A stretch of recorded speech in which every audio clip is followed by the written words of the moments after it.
Okay, folks, we're back. This is Andrew Cummings again with Missionary Monday Live, and I did this. I started this before and got a good way into our presentation for today, and then I looked on my thing and I noticed that my video was sideways, and so I had a setting on my phone that was wrong, so I had to go and redo that. So if you were there for the first part of our little broadcast here, I'm sorry, I'm going to repeat some stuff. Just because I download these videos afterwards and then put them on YouTube, make them available on our website and so on, and in our prayer letter. So, I'm sorry, I'm just going to repeat some stuff. So you might want to just either hang on through the time if you're watching this live, or just come back in a couple minutes and we'll be talking about some new stuff. But so if you look at the title of this Missionary Monday Live, the best laid plans. If I had room, I'd have put the best laid plans of missionaries and men. That's a kind of a long title, so I just went best laid plans. The idea being that our plans often go awry, and this week was one of those weeks. We had all kinds of plans for this week. Thursday, we had planned for a family from our church to come and spend some time here with us Thursday night, and we were going to open our home to them, and the father's not a believer, and so we were planning on hoping to be able to talk to him and share Christ with him. That did not happen, and I'll tell you why in a minute. And on Friday's my birthday, and I was planning on getting away. My birthday present this year was going to be an evening together, just my wife and I, at a local hotel. So that was going to be our plan, and for Friday. And then Saturday, I was really looking forward to Saturday, because Saturday was a conference of one of our churches, one of our local churches, the annual conference, and they have a pastor coming up from the state of Ceará, who's a good friend of ours and an outstanding speaker, so we were looking forward to being edified by the Word of God through that event. And then Sunday is Reformation Sunday, and I always make a big deal out of that in our church, and then this Sunday was kind of a big deal because it's the 500th anniversary of the Reformation, and so I was excited about that. And I had this thing that I got from my brother Daniel in Lakeland, Florida. This idea, he found a message that Spurgeon preached about Martin Luther, using Martin Luther as kind of the hermeneutical hook, if you will, or the homiletical hook, I guess, to talk about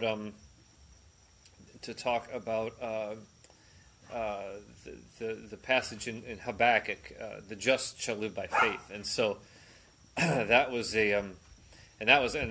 I found that, and I looked, and sure enough, we have that message in Portuguese, and so sorry about my phone just gave a little. There we go.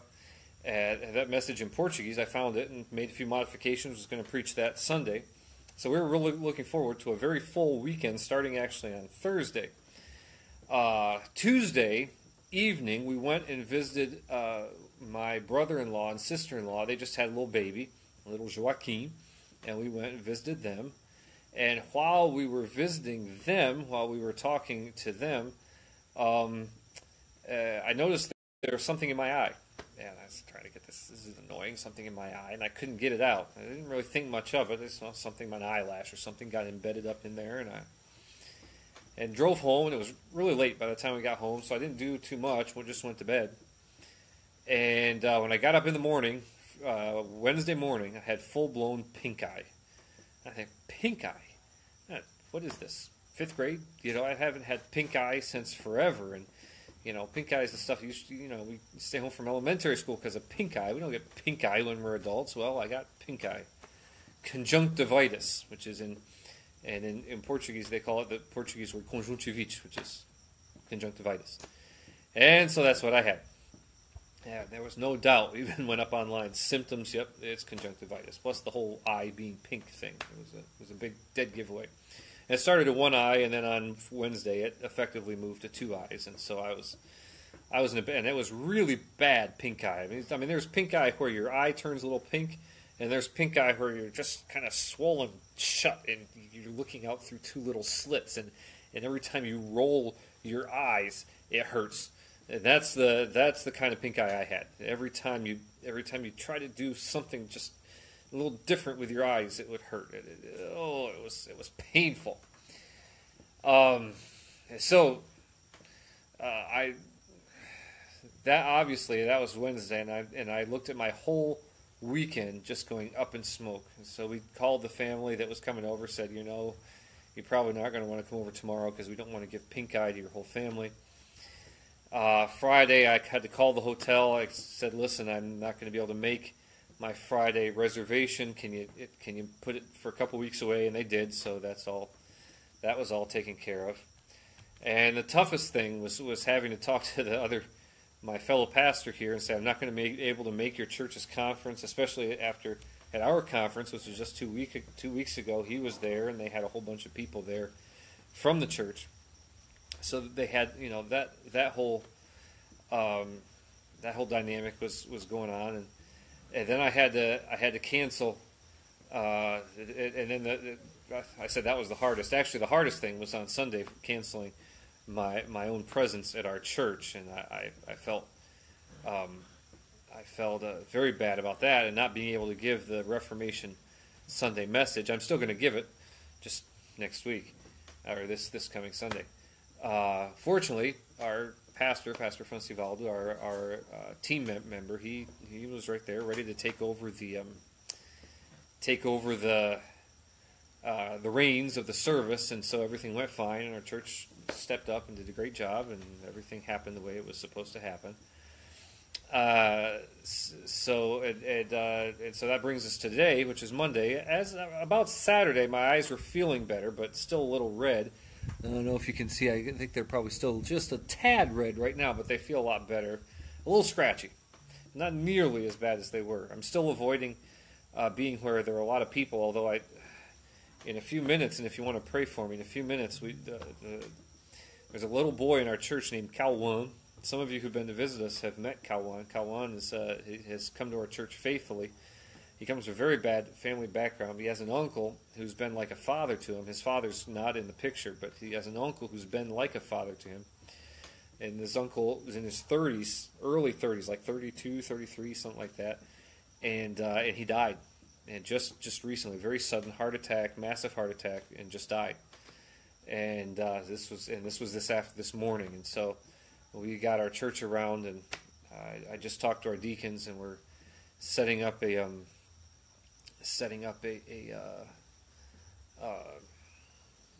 little. We have a little charity fund, deacons fund, I guess, if you will, and we set that up, and so we're going to be taking them an offering to kind of help families not very well off economically speaking, and so they're going through some needs right now. So be praying for that. Be praying for Kalwan and the rest of his family in this situation. So I'm gonna go over there just to say hello and just to pray with them and just to take the gift that our church has. So be praying with me for that. So what did I do this weekend? Well, for my birthday, I got to hang out with my family, which was wonderful. It was very relaxing. I tried to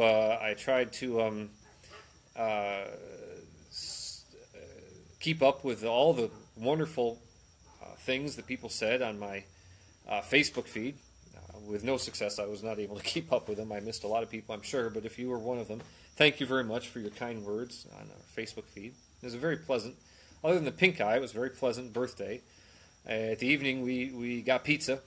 I ate pizza here at the house, so I mean, whenever there's pizza involved, it's not a total loss. That's just one of my basic philosophies of life, and so that was a plus. And then I did a lot of work in my garden. Once I could get out and be active again outside, I did a lot of work in my garden, planted 3 rows, 1 row of beans, 2 rows of corn. And something interesting happened this morning as I was out watering the new rows.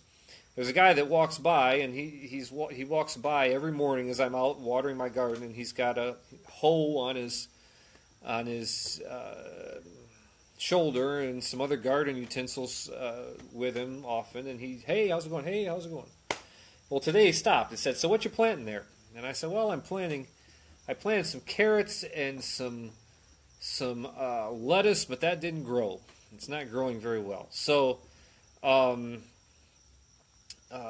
perhaps and I don't know. I said, I don't know. Something may have happened. I may have to replant it. And he said, "Oh, okay. What else?" And I said, "Oh, I planted beans, and beans are coming up great." And then the other day, something came, and I think it's ants or something came. And he said, "Well, I work at an agriculture cooperative just down the road. It's like a big, huge field, and people have little plots of land, and they cultivate their own land." And he said, he gave me some. He said, "You know, there's a couple things you did wrong." And he said, "You're not used to planting in this area, are you?" I said, "No, I'm actually not from here. This is the first time I've really tried to grow a garden here in Brazil." And he said, "Well, I'll stop by in a couple days and I'll give you some hints." So be praying for this guy. He told me his name, and I forgot what his name was. So I asked that you would pray that I'd be able to remember his name, but pray for this guy because he's going to be coming, and he lives close by. So this is just an opportunity, possibly a divine appointment for me to be able to meet this guy and talk with him, and our talk about plants will come will be a segue into our talking about the creator of the plants. I don't know anything. You might be a believer already. I don't know. However, that kind of leads me into, as I've been out working in the garden and so on, there are several reasons why I started. Number one, I've always wanted to have a garden. Gardening's always been a part of my life ever since my dad would have us guys out doing chores in our humongous garden. And so there was always that aspect. I've always wanted to do it, but there's a lot of other reasons why gardening is good, and I think that if you can garden, you should. So look for, in another week or so, look for an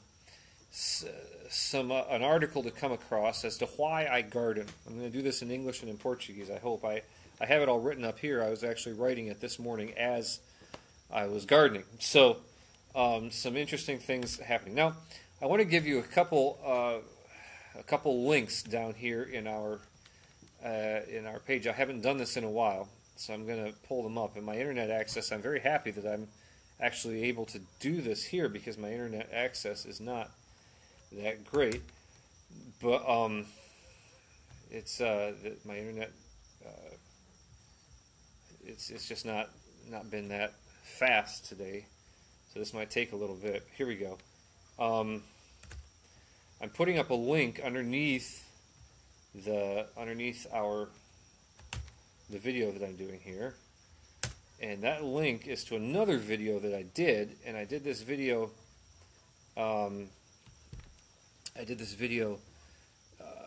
Not live. I pre-recorded it, but it was played at the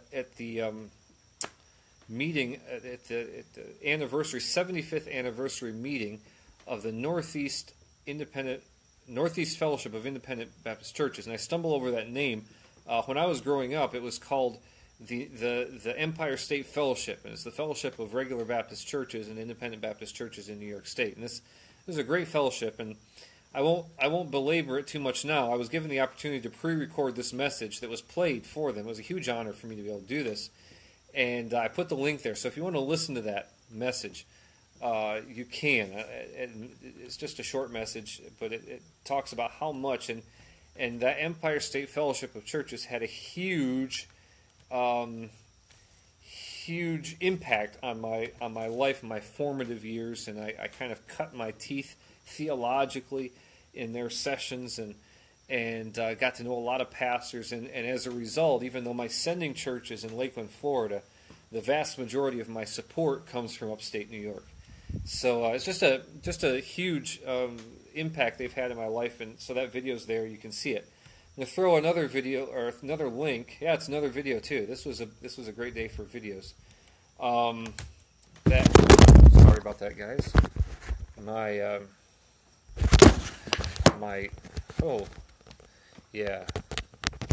Gotta tell you, the quality of this particular recording is just going to be outstanding. There we go. I have it sitting on a pile of books, as I usually do, propped up, my phone propped up to do this, and today it is Schaeffer's Systematic Theology. So last week I think it was Winston Churchill, today is Schaeffer's Systematic Theology. So this next link is also a video that I want to have you guys listen to at your leisure.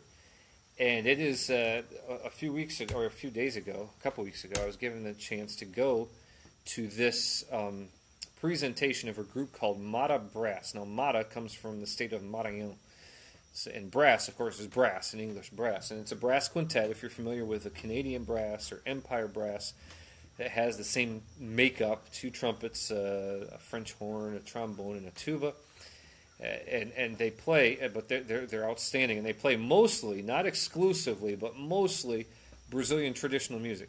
And so I just put up a link, and you can see that link there, them playing a little bossa nova melody, which of all of the Brazilian traditional songs is my favorite. And I'm going to throw one more link up here for you if I can. Yes, here we go. Also on our website, andrewcummings.com, I've started putting all of these, I'm making a couple changes. I'm putting all of these Missionary Monday Live videos on our website, and I'm also putting them on YouTube. And I'm going to, I haven't got around to it yet, but one of my plans is to make a dedicated YouTube channel just for these videos, so you can watch those. And my son, you'll notice there's a graphic on these videos, and that is Michael that did that. And they're very proud of his ability to make these graphics. This one, a couple weeks ago, we had our missionary, we had our conference here, and Pastor Brian King came here, and he actually sat here on this bench right beside me, and we did a live interview. Some of you watched that. Well, I have pictures of that conference and pictures and some video, and so you can watch that at your own leisure. Also, I just posted those pictures up underneath in the comments section as well. So, there's all that. So that's basically the events of these weeks. I said it was supposed to be a much more eventful week, but very unexpectedly. And I guess God just wanted me to hang out at home for a while and maybe rest and recuperate physically from the running around that we did for conference. That very well could be. I would ask your prayers. This next meeting, this next week coming up, I have a meeting, a couple meetings. I have a meeting with a group of people who were putting together a music week. Very excited about this music week. I'm going to be talking more about this later on. Basically, it's designed to help raise the musical level of our churches, and it's styled after similar music seminars that are held at the seminary and then also in different cities. And so we're very excited about this. And I've got a group coming from the United States, from upstate New York, from Tuscarora Baptist Church, Kathy Knowles, and some other people are going to be coming and helping us and putting on this music week. We're going to have training in music theory, in singing and instruments, and they're going to put together a choir and an orchestra, and it's just going to be outstanding. Very excited to be a part of this, and I've got a group of young people that are really excited about this as well. I have a guy, Newton Jr. Newton is helping me out. Newton spent the summer in the United States preparing for this and getting to know the people who are going to be coming down and participating in a music week that Lamoka Baptist Camp has there. His English also, during those 2 months that he was there, his English improved exponentially to the extent that someday I'm going to be able to have him sit here in the not-too-distant future. We just have to work our schedules. Sit here next to me, and we'll do a live video, and we'll talk. He and I will talk in English to you about Music Week and what's going to happen. So, very excited about that. Got some neat things coming up with the camp. I'm going to be going to camp, stopping by there at least probably this week sometime. If not this week, then next week. Lots of interesting stuff going on. Once again, thank you for your prayers. I'd hope to have a lot more exciting things to talk about. But obviously, Pink Eye was not in my plans, but it was in God's plans. Did not take God by surprise at all. And so we're excited to see what he has in the next few days. Be praying for the guy the guy I talked to this morning. Also, if you watched last week's video, be praying for Pedro.